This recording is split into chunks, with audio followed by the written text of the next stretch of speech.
Comrade Julius Malema. Ladies and gentlemen,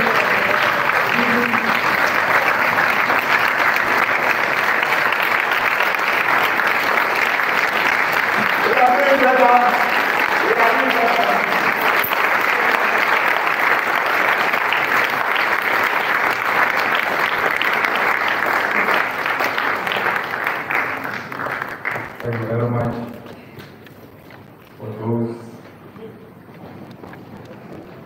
kind words of introduction by my brother, Ludwig.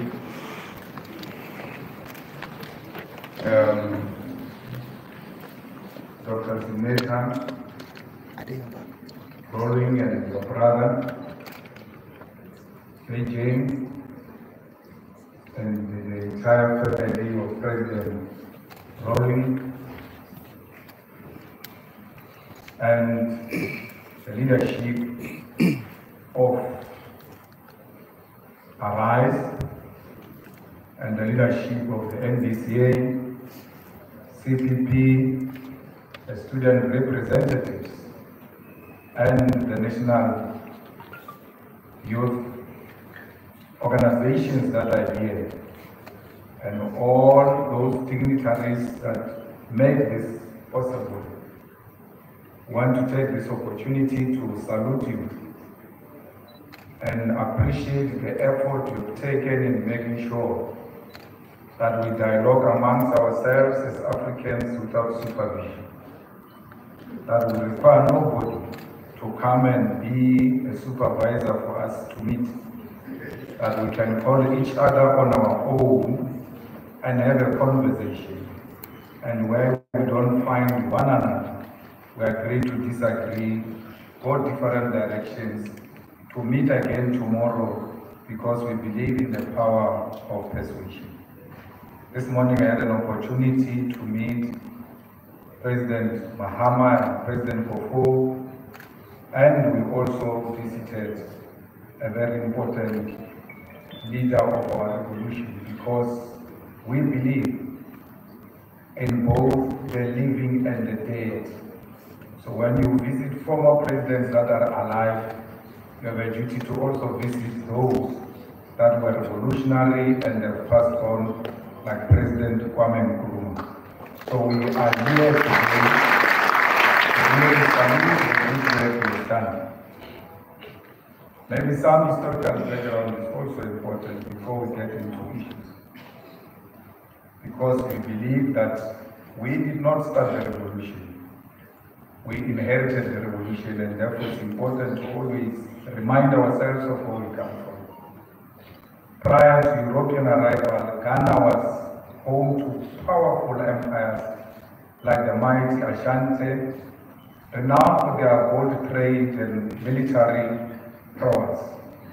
These societies had complex social structures, sophisticated cultural traditions, and well-developed trade networks.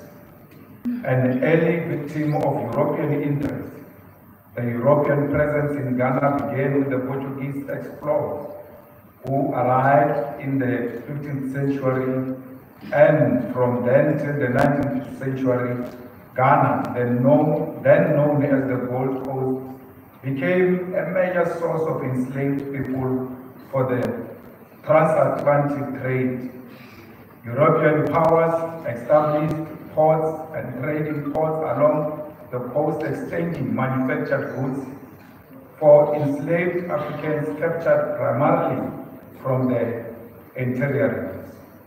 The forced removal of millions of people had a profound demographic and social impact on Ghana.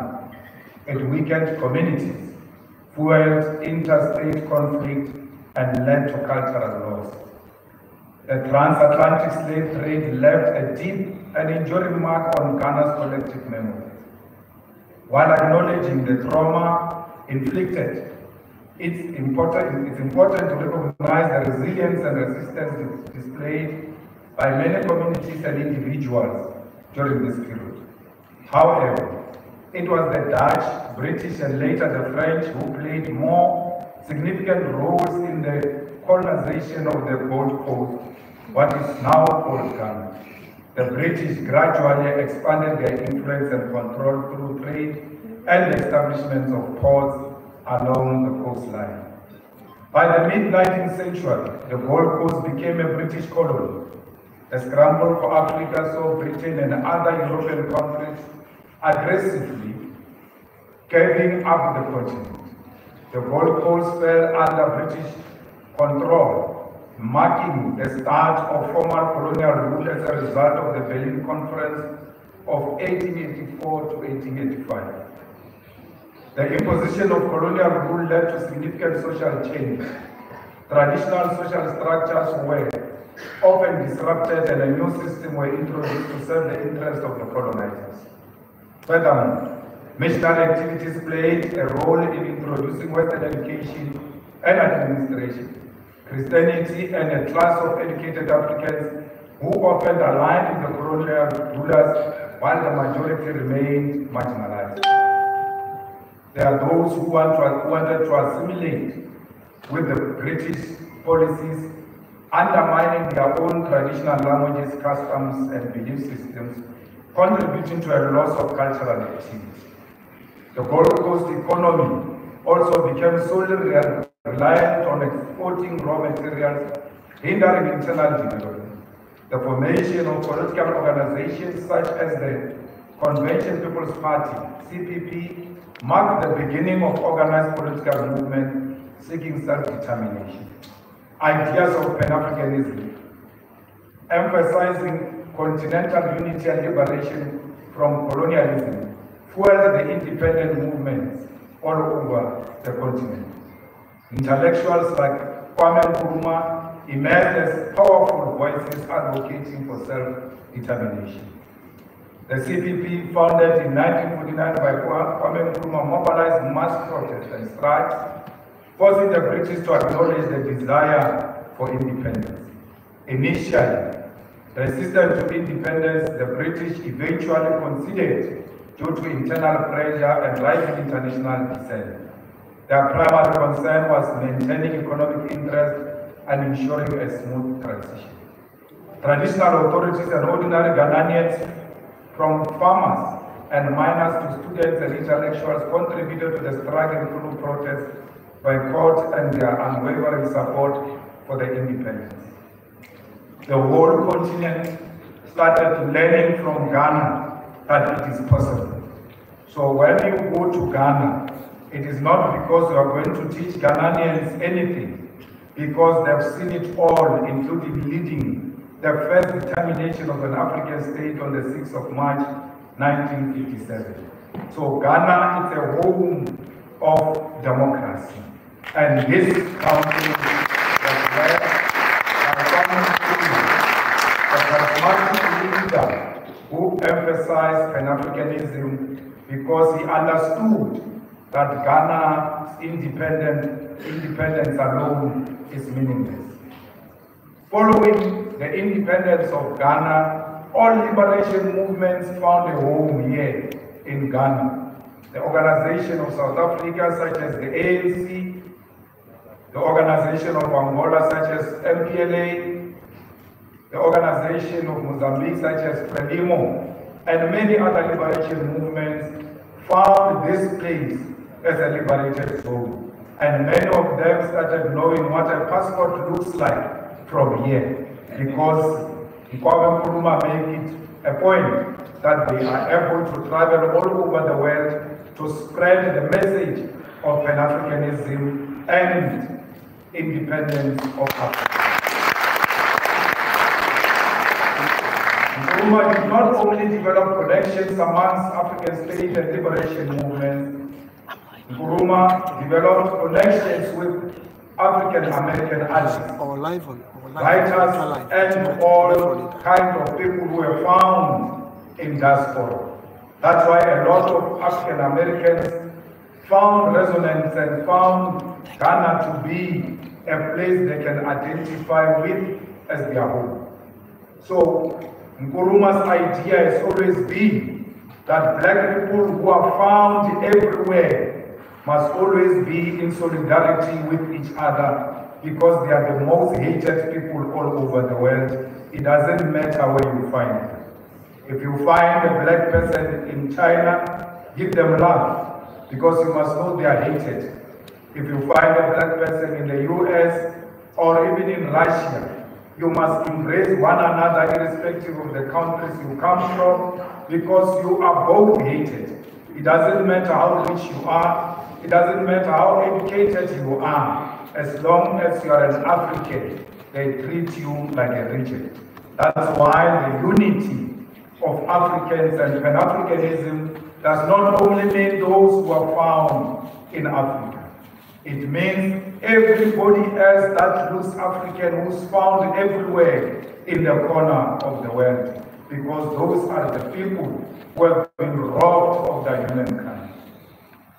We also know that this country is the one that leads with successful succession, which are peaceful. Of course, it experienced a bit of difficulty at some point, but since then, Ghana became the most celebrated democracy.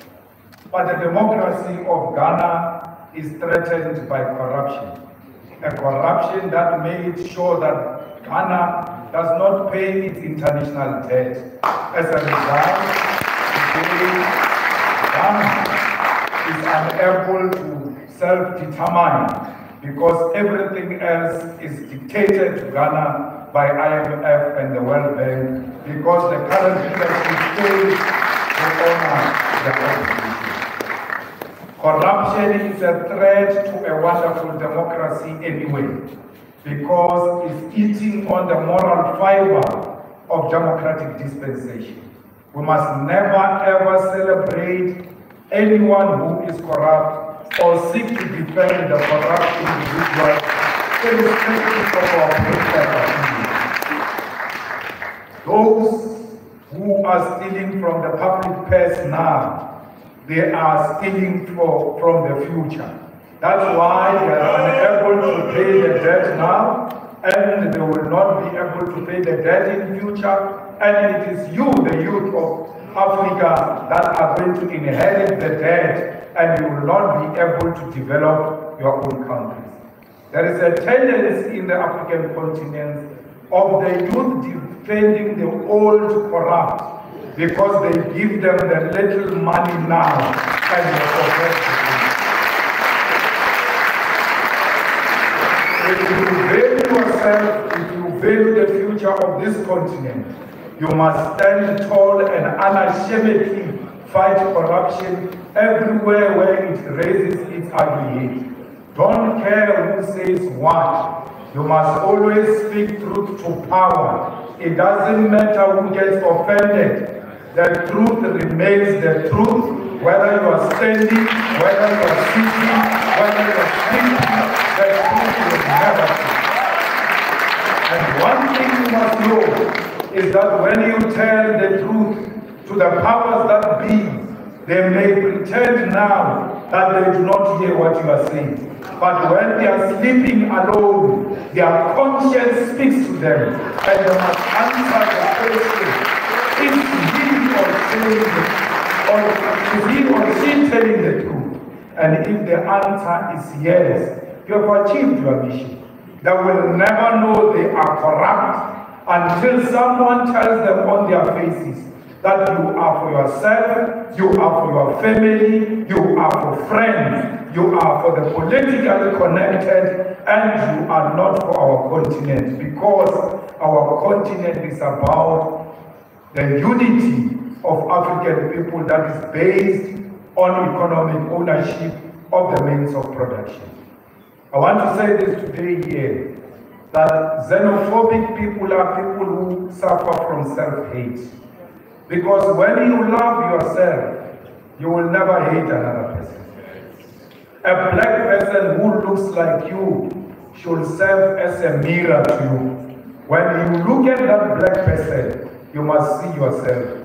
And therefore, you cannot say the people from Ivory Coast are not needed here in Ghana. They are taking our jobs and our opportunities, because there is no Ivory Coast, there is no Ghana. There is no Nigeria, there is no South Africa. There is no Liberia, there is no Botswana. There is Africa. Because we create artificial borders. Some people went to sit somewhere and decided to divide us.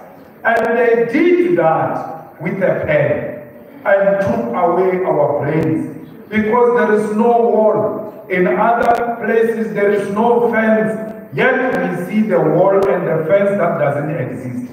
We are unable to break this imaginary artificial borders because our boss told us that we are divided.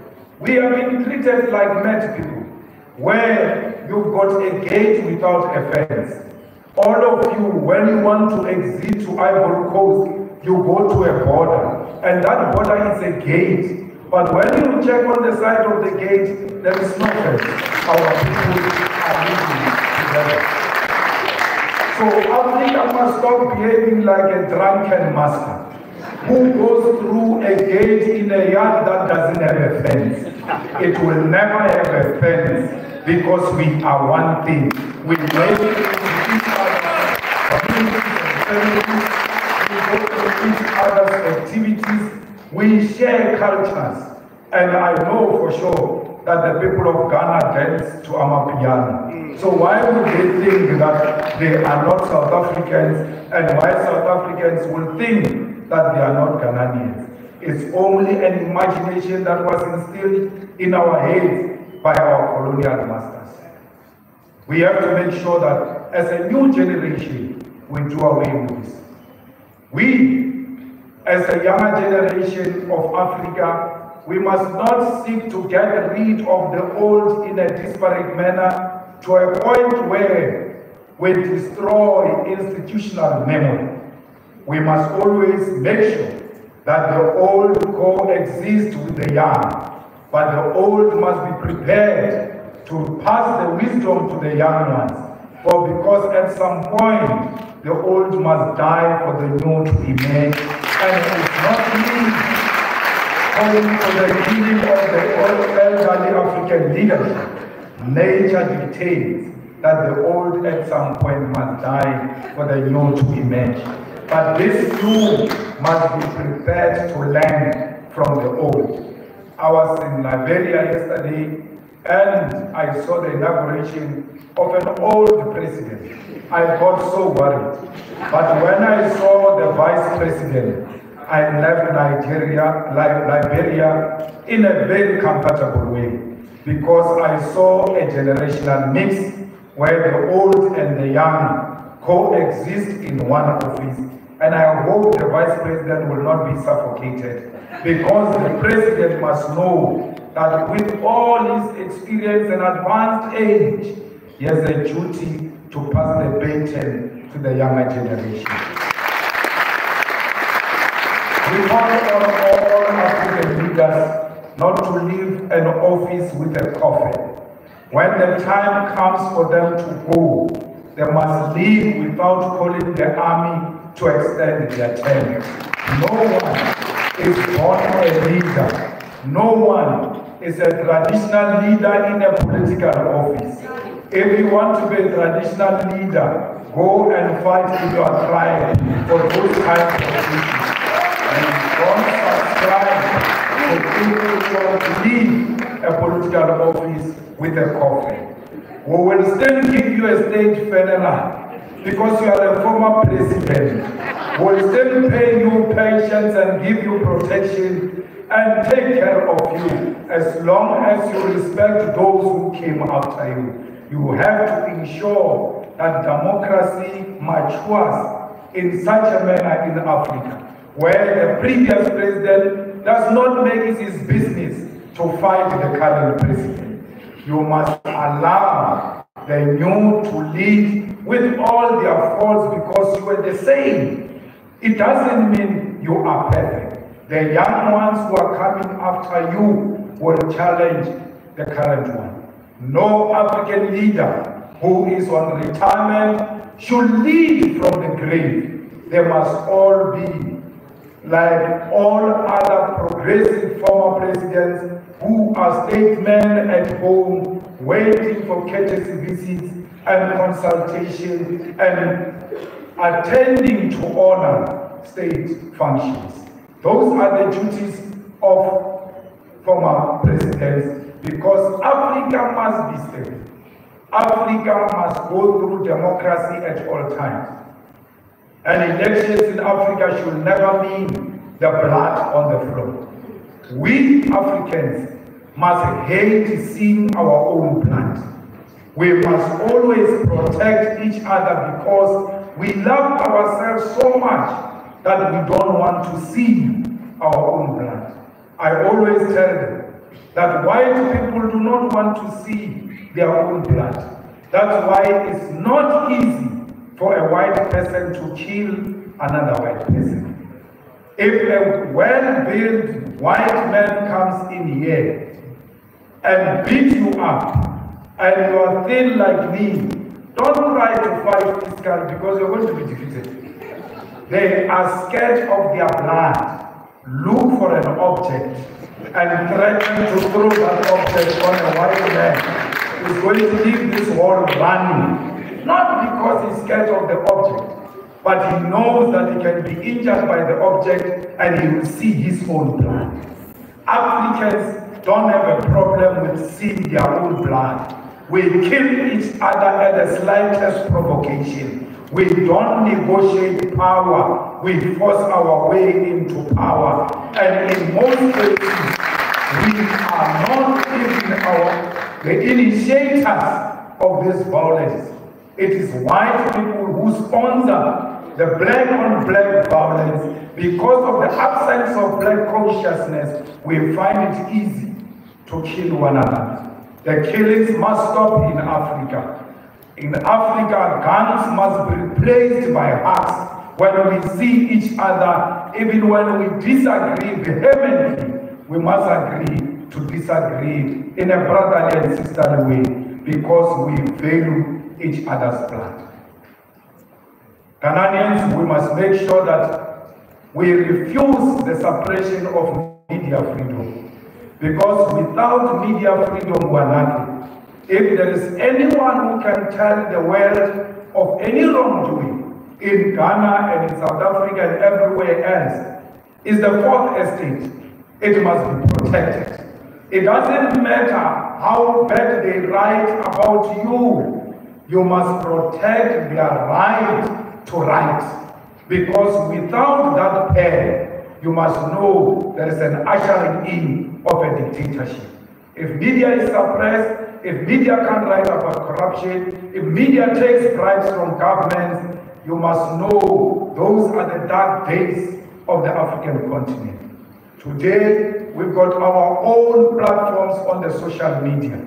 Let us help the traditional media to expose the corrupt leadership, to expose the mining companies that milk Africa without leaving anything in Africa.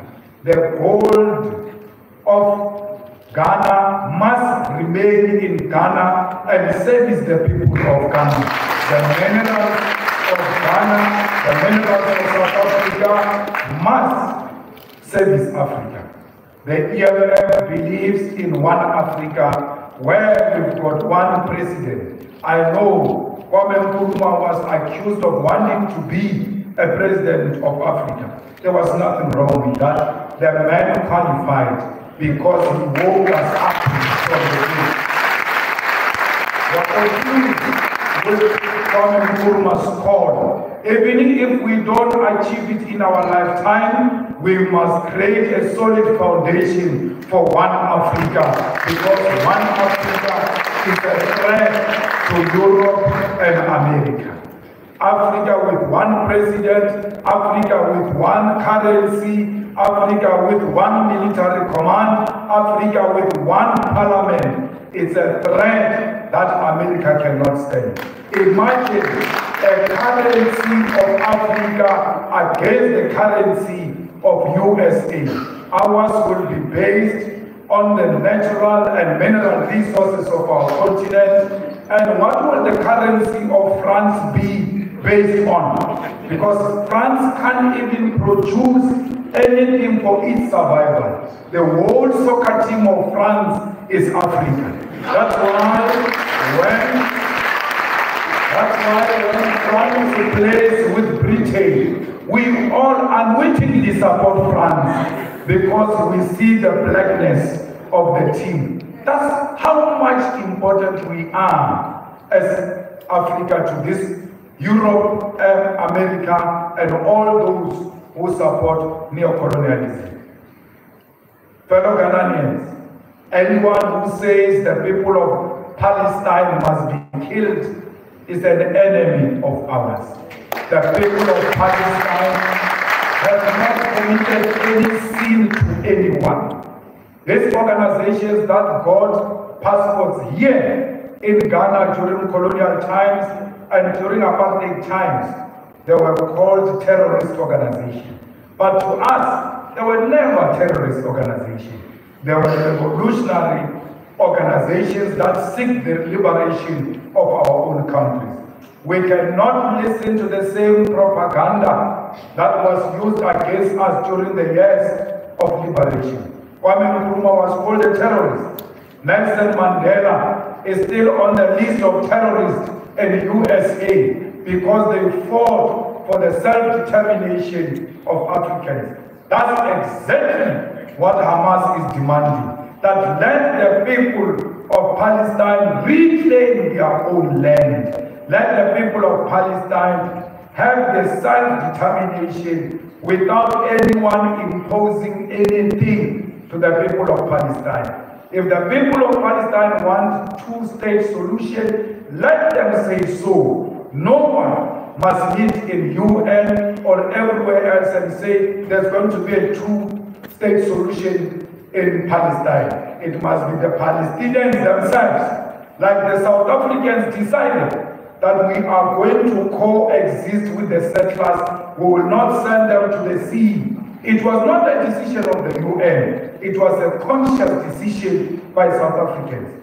Why are the Palestinians not allowed to make the same self-determination?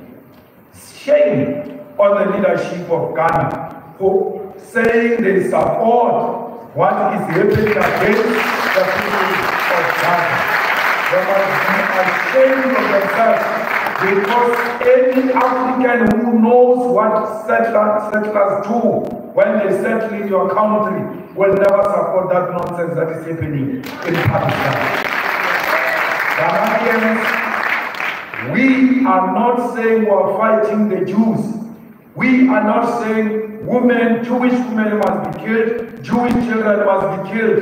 Our struggle is against apartheid Israel, and we make no apology about that.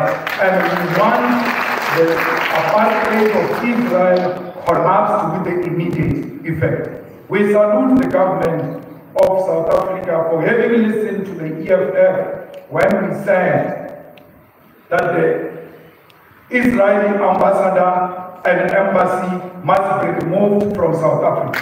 Parliament of South Africa, through a motion placed by the EFF, took a resolution that Israeli embassy must leave South Africa because we cannot share the territory with bloodthirsty individuals who have declared war on the land. What is happening in Palestine is genocide. It has got no any other name. You can't bomb a hospital.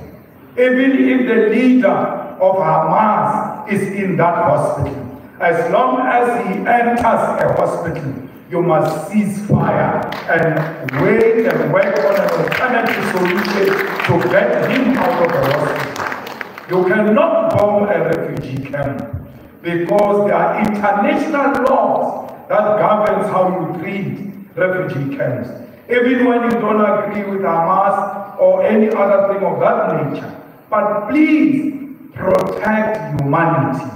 We need all those who want to give humanitarian support to be given a passage to enter Gaza, to send water, to send food, to send medical equipment and medicine in Gaza. Israel is refusing a passage for humanitarian intervention in Gaza. And every individual who's self-respecting especially ourselves as Africans, can never agree with a country that can refuse people water, because water is life. Ghanaians, the unity of this continent starts from here, because the self-determination of Africa started from here. When you got your first independence, we knew that day that one day South Africa will be free. And when Frelimo won in Mozambique, we celebrated in South Africa as if that was our freedom. But we knew that the freedom of the people of Mozambique means the freedom of South Africa, because that's how we are connected. We celebrate each other's achievement. It started here in Ghana, it ended in South Africa. The unity of Africa must start here in Ghana, and we will capture it in South Africa, because we always followed the leadership of the Ghanaian people. The economic freedom of Africa will start in South Africa. We want our land. We make no apology when we say we want our land. Our land was stolen, and we want it back without paying a cent. And no one must pay for a cent everywhere in Africa when they demand the expropriation of land without compensation. These people came and stole your car, and later on you discover your car. They say, it's true, it's your car, but pay us before you get this car back. And when you ask them why, you say, I must pay. They say, we have put mag wheels, we have improved the car, therefore you must pay us, irrespective of them being in possession of stolen property. Anyone in possession of stolen property is a criminal. And therefore, anyone in possession of our land without our permission is a land thief, is a criminal, and must be identified as such. When I say to you, demand the land, and we lead that struggle from South Africa, I know land brings about everything. For you to have a hair salon, you need land. For you to have a small shop of IT, you need land. The beautiful beaches belongs to the land. The mineral resources, the gold, iron ore, copper, and all types of mineral resources belong to the land. That's why when they came to Africa, they did not steal our women or our men. They stole the land. They knew women and men will come with the land. That's why we need to start from where they started when they offended us. We need to take the land. Because once we take the land, they will start respecting us. You will never be respected if you don't own property. It doesn't matter if all of us in South Africa own property. As long as the people of Namibia, as long as the people of Ghana do not own the land, then our land ownership is meaningless, because when you go to the USA, they don't see South African, they see an African.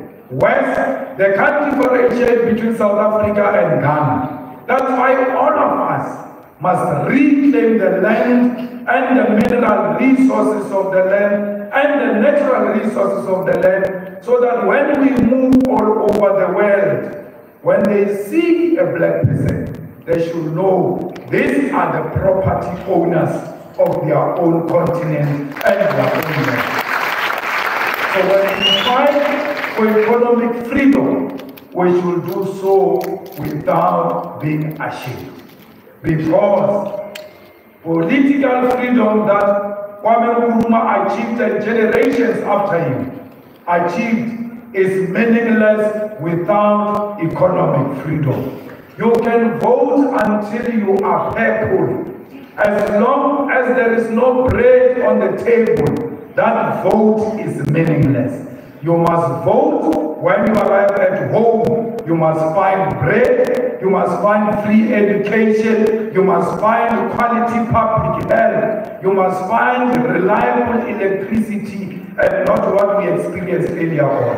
We must make sure that we own everything that belongs to us. So Africans, I don't care how many we are, we must believe in ourselves. At least be an individually liberated African who is not scared of colonizers, who is not scared of white people, who doesn't worship the establishment, who calls a spade a spade. That is the only way Africa will be respected. This continent is one. They might think they divided it. I can guarantee you now, like we saw when Ghana got liberated in South Africa, we said one day it will happen. It came many years after, but eventually it came. The unity of this continent is going to come. And when we call on each other to come into each other's countries, we must embrace that with ease. Me being here in Ghana, I don't feel like I'm in a different country. Because in this world, there is nothing different I'm not used to in South Africa. When I look at left or right, I see my brothers and sisters. When I walk outside and drive all over, I see the poverty of Africa that I see at home. So why would I claim I'm in a different home? Because conditions are the same. So when I'm here, I'm at home. When you are in South Africa, feel at home. South Africans are not xenophobic. South Africans are peace-loving people, and I extend my invitation to all of you to come and study in South Africa, to come and work in South Africa, to come and take your holidays in South Africa, because it is your home too. The same way you welcomed us here, will welcome you in South Africa.